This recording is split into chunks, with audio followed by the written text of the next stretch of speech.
నమస్తే welcome to Andhraprabha TV నేను సౌజన్య Experium park ప్రారంభోత్సవంలో Chiranjeevi గారు అండ్ రేవంత్ రెడ్డి గారు దిగినటువంటి ఫొటోస్ ఏవైతే ఉన్నాయో అవి సోషల్ మీడియాలో చక్కర్లు కొడుతున్నాయి అండ్ చాలా కామెంట్స్ కూడా వస్తున్నాయి వాటిపైన. మరి ఈ అంశానికి సంబంధించి వారి అభిప్రాయాన్ని వారి విశ్లేషణని మనతో పంచుకోవడానికి ఈరోజు మనతో పాటు ఉన్నారు సీనియర్ జర్నలిస్ట్ కిరణ్ గారు ఉన్నారు. వారితో మాట్లాడదాం. నమస్తే కిరణ్ గారు. నమస్తే సౌజన్య గారు. చిరంజీవి గారు అండ్ రేవంత్ రెడ్డి గారు కలిసి దిగినటువంటి ఎక్స్పీరియం పార్క్లో దిగిన ఫొటోస్ ఇప్పుడు సోషల్ మీడియా నిండా అవే ఉన్నాయి. ఎక్కడ చూసినా అంటే చిరంజీవి గారి వైపు పెద్ద పెద్ద నేషనల్ పార్టీస్ అన్నీ కూడా చూస్తున్నాయి. ఆయన కాంగ్రెస్లో ఉంటారా, బీజేపీలో ఉంటారా, అసలు కాంగ్రెస్లోనే ఉంటారేమో, అందుకే ఆయన అంత ప్రైజ్ చేస్తున్నారేమో, ఇలా చాలా చాలా భిన్నాభిప్రాయాలు వస్తూ ఉన్నాయి. దీని గురించి మీరు ఏమంటారు? సహజంగా ఇది అందరికీ ఇప్పుడు చర్చనీయాంశమే వాస్తవానికి. ఎందుకంటే నిన్న మొన్నటి వరకు రాజ్యసభ ఇస్తారు, కేంద్ర మంత్రిని చేస్తారు బీజేపీ వాళ్ళు అని అన్నారు. ఎందుకంటే నరేంద్ర మోదీ గారు అంత అత్యధిక ప్రాధాన్యత ఈయనకి ఇవ్వటం, ఈయన పక్కన కూర్చోబెట్టుకోవటం, ఎక్కడికి వెళ్ళినా గతంలో ఆయన ప్రమాణ స్వీకారం, చంద్రబాబు నాయుడు గారు ప్రమాణ స్వీకారం సందర్భంలో కూడా ఇద్దరు అన్నదమ్ముల చేతులు ఇలా పెట్టి లేపటం.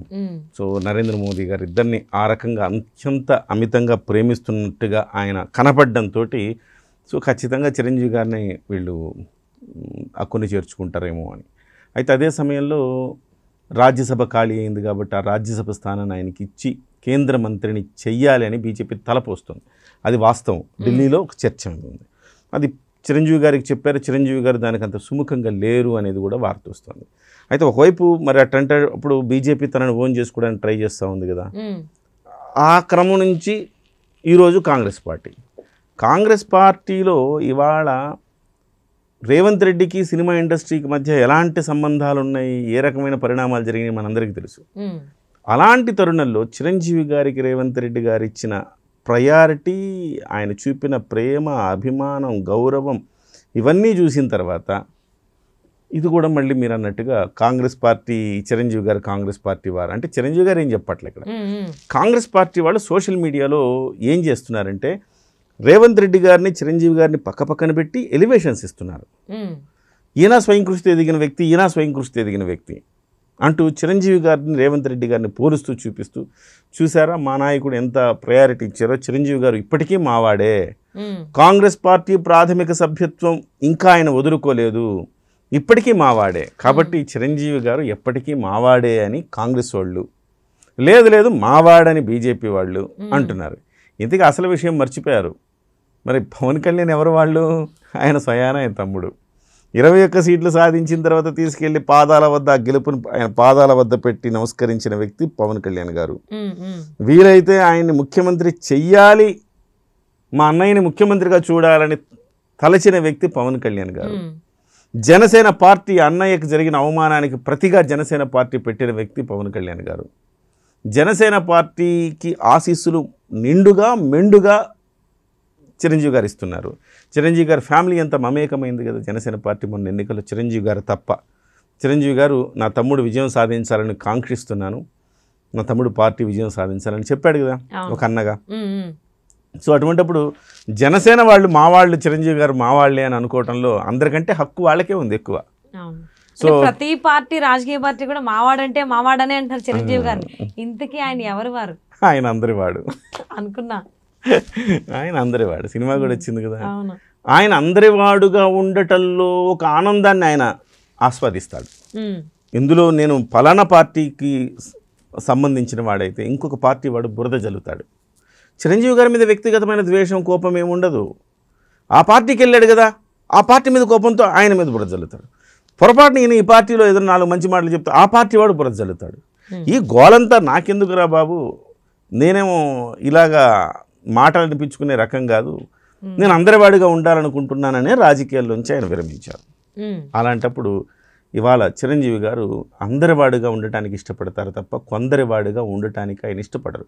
ఎవరి ఎలివేషన్స్ వాళ్ళు ఇచ్చుకోవచ్చు, ఎవరి భావన, ఎవరి కోరిక వాళ్ళు వ్యక్తం చేసుకునే అవకాశం మనకి సోషల్ మీడియా బాగా ఈ మధ్యకాలంలో ఎక్కువ ఇచ్చింది కాబట్టి ఇస్తారు. కానీ బట్ ఆ ఎక్స్పీరియం ఆ సదస్సులో, ఆ ప్రారంభోత్సవాల్లో చిరంజీవి గారికి స్వయాన యాక్చువల్గా ఈయన ముఖ్య అతిథి, చీఫ్ మినిస్టర్ గారు, ఆయన ప్రత్యేక అతిథి. ముఖ్య అతిథే అక్కడ రిబ్బన్ కట్ చేయాలి. కానీ లేదన్న మీరు కట్ చేయండి అని చెప్పి బలవంతంగా చిరంజీవి గారి చేతిలో ఆ కత్తెర పెట్టి కట్ చేయించాడు. అంటే అది ఒక ముఖ్యమంత్రి గారు ఆయనకి ఇస్తున్న గౌరవం. సో చిరంజీవి గారంటే మనం మొన్నటి జరిగిన పరిణామాలు మనం ఒకసారి చూసిన తర్వాత రేవంత్ రెడ్డి గారికి సినిమా ఇండస్ట్రీ మీద ఎందుకు ఇంత కోపం వచ్చింది అనుకొని మనం అనుకుంటే లేదు సినిమా ఇండస్ట్రీ మీద కోపం కాదు ఆయనకి, కొంతమంది చేసిన పనుల వల్ల కోపం అంతే. అదే సమయంలో సినిమా ఇండస్ట్రీ పెద్ద ఆయన కాదన్నా ఆయనే పెద్ద. ఆ పెద్దని ఇవాళ ఆయన ఇంత గౌరవించాడు అనేది మనం ఇవాళ చూసాం. స్టేజ్ మీద స్వయంగా ఆయనకి దాహం ఇస్తుందంటే ఇట్లా వాటర్ బాటిల్ తీసుకొని మొత్తం ఓపెన్ చేసి చిరంజీవి గారికి ఇవ్వడం, ఇవన్నీ చూశాక చిరంజీవి గారికి చాలా గౌరవ మర్యాదలు ఇస్తున్నారు రేవంత్ రెడ్డి గారు. రేవంత్ రెడ్డి గారికి స్వతహాగా చిరంజీవి గారు అంటే ఇష్టం. ఎందుకంటే ఆయన కష్టపడి ఎదిగిన తీరు, దాన్ని ఆయన ఇన్స్పిరేషన్గా తీసుకుంటామని చెప్పారు ఒక సందర్భంలో. చిరంజీవి గారు కష్టపడి ఎదిగిన తీరు, స్వయం కృషితో, ఎవరు అండదండ లేకుండా ఒక వ్యక్తి ఇండస్ట్రీలోకి వచ్చి, అంటే ఇందులో పార్టీలు కులాలు మతాలకు అతీతంగా ఇష్టపడగలిగిన మనస్తత్వం, వ్యక్తిత్వం, జీవితం చిరంజీవి గారిదని చెప్పాలి. అంతే కదా.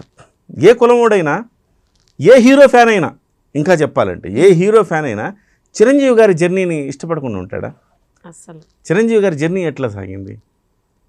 మొన్న ఆయన చెప్తున్నాడు, పాండీ బజార్ వెళ్ళినప్పుడు కొత్తగా అవకాశాల కోసం ట్రై చేస్తున్నప్పుడు పాండీ బజార్ వెళ్తే ఒక టీ షాపులో నేనంటే ఆడిషన్కి వెళ్తున్నానంటే, ఒకసారి మొహం అద్దంలో చూసుకున్నావా? సో వాడు చూడు టీలు అమ్ముకుంటున్నాడు, వాడు నీకంటే చాలా ట్రైల్స్ వేసి నీకంటే అందంగా ఉన్నాడు చూడు అనేసరికి డిసప్పాయింట్ అయ్యాడట. లేదు అది నెగటివ్ ప్లేస్, అక్కడికి వెళ్ళకూడదు మనం అనుకుని పాండీ బజార్కి వెళ్ళడం మానేశాడు తప్ప ఆయన లక్ష్యాన్ని వదల్లా.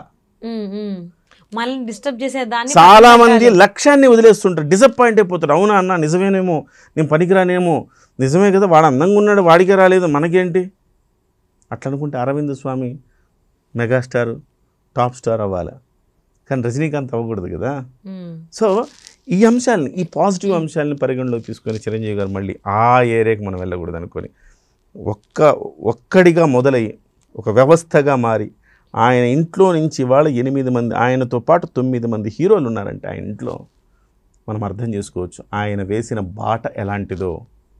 9 మంది హీరోలు, ఏ నందమూరి వంశం కానివ్వండి, అక్కినేని వంశం కానివ్వండి, దగ్గుబాటి వంశం కానివ్వండి, పెద్ద పెద్ద ఫ్యామిలీలు కదా వాళ్ళవి, సినిమా ఇండస్ట్రీని శాసించిన ఫ్యామిలీలు కదా. వాళ్ళ ఫ్యామిలీలో కూడా ఇంతమంది హీరోలు లేరు, ఈయన ఫ్యామిలీలో ఉన్నారు. కారణం ఏంటి? ఆ ఫ్యామిలీలంతా కూడా ఎవరికి వారే యమునా తీరే అన్నట్టుంటాయి.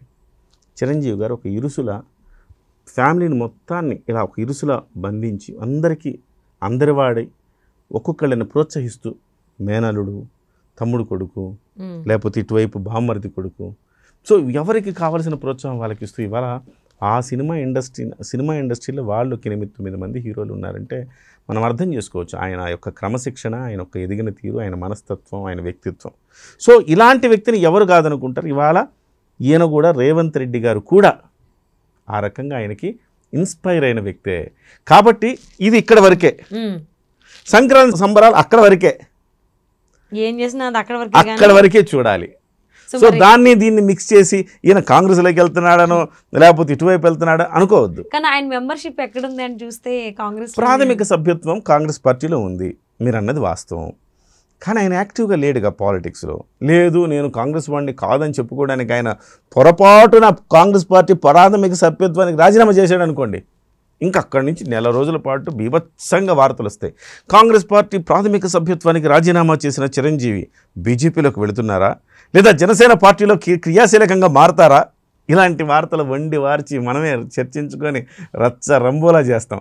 ఇదంతా తలనొప్పి ఎందుకు? దానివల్ల ఏముంది? ఇప్పుడు కోల్డ్ స్టోరేజ్లో పెట్టేశాడు. రాజకీయాలకు నేను దూరం అంటున్నాడు, కానీ రాజకీయాలు ఆయన వదలట్లా. సో ఆయన వద్దనుకుండగా రాజకీయాలు ఆయన చుట్టూనే తిరుగుతున్నాయి. మరి ఎప్పుడు రాజకీయం అనేది చిరంజీవి గారిని ఆయనలో కలుపుకుంటుందో చూద్దామండి. కలుపుకోవద్దు, చెప్పలేము. రాజకీయం చిరంజీవి గారు అందులో కలుపుకోవద్దు. నందమూరి గారు ఉన్నారు అనుకున్నావా? పెద్ద ఆయన నందమూరి తారక రామారావు గారు రాజకీయాల్లోకి వస్తారు అనుకున్నావా? ఈయన వచ్చారు కదా, చిరంజీవి గారు వచ్చి ఇవి నాకు పడవు, సరిపడవు, ఇందులో రాజకీయం వదలట్లేదు కదా. ఆయన వదలట్లేదు, ఆయన వదిలేశాడుగా రాజకీయం. ఇప్పుడు సమ్ టైమ్స్ మనం వద్దనుకుంటాం, కానీ ఆ అంశం మన చుట్టూనే తిరుగుతుంది. ఎందుకంటే మనల్ని అక్కడ ఉండాలని డెస్టినీ ఆల్రెడీ డిసైడ్ అయిపోయింది కాబట్టి. సో ఇది కూడా అదే జరుగుండొచ్చు కాబట్టి ఫ్యూచర్ ఎవరికి తెలుసు. ఏమో సౌజన్య గారు మీరు కోరుకుంటున్నారు, మనసులో మాట బయటకు చెప్తారు త్వరలోనే అని మేము కూడా ఆశిస్తూ చిరంజీవి గారు ఇలా అనుకుంటున్నారేమో అనే మాట చిరంజీవి గారు మనసులో మాట బయట చెప్తారు, నేను అందరి వాడిని అని చెప్తారు. నాకు ఇలాంటి పదవుల మీద వ్యామోహం, ఆశ ఇలాంటివి ఏం లేవు. ఏదైనా సామాజిక కార్యక్రమం ఉంది చిరంజీవి గారు, మీరు సపోర్ట్ చేయాలని చెప్పండి. ప్రభుత్వాలకు అతీతంగా, ప్రాంతాలకు అతీతంగా నేను వస్తాను, నేను సపోర్ట్ చేస్తాను, మీ వెన్నంటూ ఉంటానని చెప్తాడంతే. అవును, ఆయన ఎంత రాజకీయం వద్దనుకున్నా రాజకీయం ఆయన వద్దనుకోవట్లేదు, కావాలని కోరుకుంటుంది. మరి ఏం జరుగుతుందో ఫ్యూచర్లో చూద్దామండి. Thank you so much Kiran గారు. నమస్తే అండి.